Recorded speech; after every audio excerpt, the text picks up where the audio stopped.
240 people are locked inside this fort. But by spring, only 60 were still alive. 180 people died on this very ground in one winter. And what those 60 survivors did and what they wrote about afterward, historians refused to believe for 400 years. Until 2012, when a forensic scientist opened a cellar that had been sealed since 1610. And found proof. Three places, one story, the birth of America. USA 250.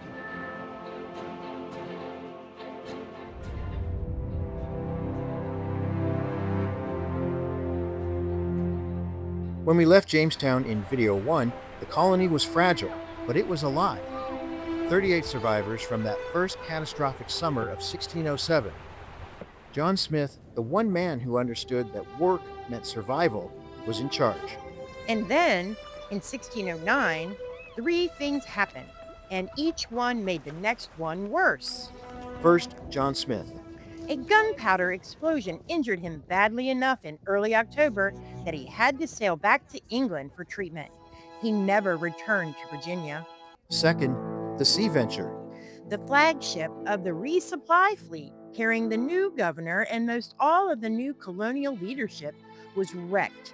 And it turns out the Sea Venture disaster helped inspire one William Shakespeare, Willie Shakes, the bard himself. The Sea Venture disaster is thought to have inspired one of Shakespeare's final works, The Tempest.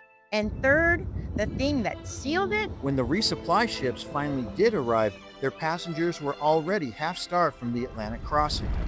The textbooks mentioned the starving time. What they don't tell you is what the colonists were actually eating. Colonists didn't just starve, they were trapped. The Powhatan Confederacy, the powerful network of Algonquian-speaking tribes that controlled the entire region, had been watching the English struggle for 2 years. In 1609, they made a decision. They laid siege to the fort. Anyone who left the palisade walls risked being killed. And Chief Powhatan understood exactly what that meant. Without access to the river, without the ability to hunt or forage, the English would starve. Powhatan understood something the Virginia Company back in London never did, This was a food war. and he controlled the food. Percy documented watching men try to slip past those walls to find anything edible. Most of them didn't come back.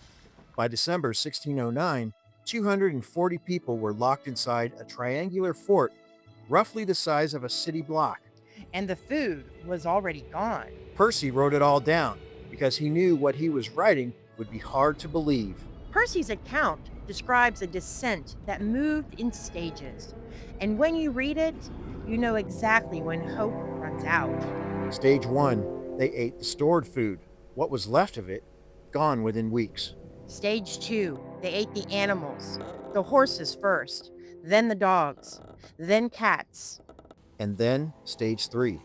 In the summer of 2012, archaeologists excavating inside the original fort footprint opened an L-shaped cellar. It had been filled in and sealed around 1610.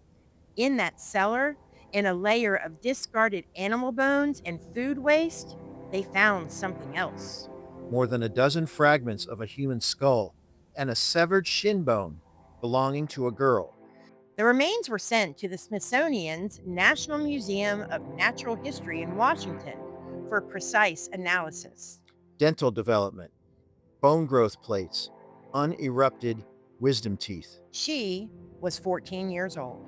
It was the first forensic evidence of survival cannibalism at an early European colony in North America. And they named her Jane. They don't know her real name. They don't know with certainty how she died. The marks are post-mortem, meaning she was already dead when this happened. Isotopic testing tells us she was from southern England, probably lower class, possibly a maidservant.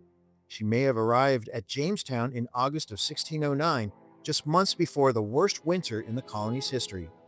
And coming up, the moment that saved all of this. Because in June of 1610, something appeared on the James River that the 60 survivors had stopped believing was possible, and the decision made in that moment by a man who had every reason to keep sailing is the reason this series exists. So stay with us.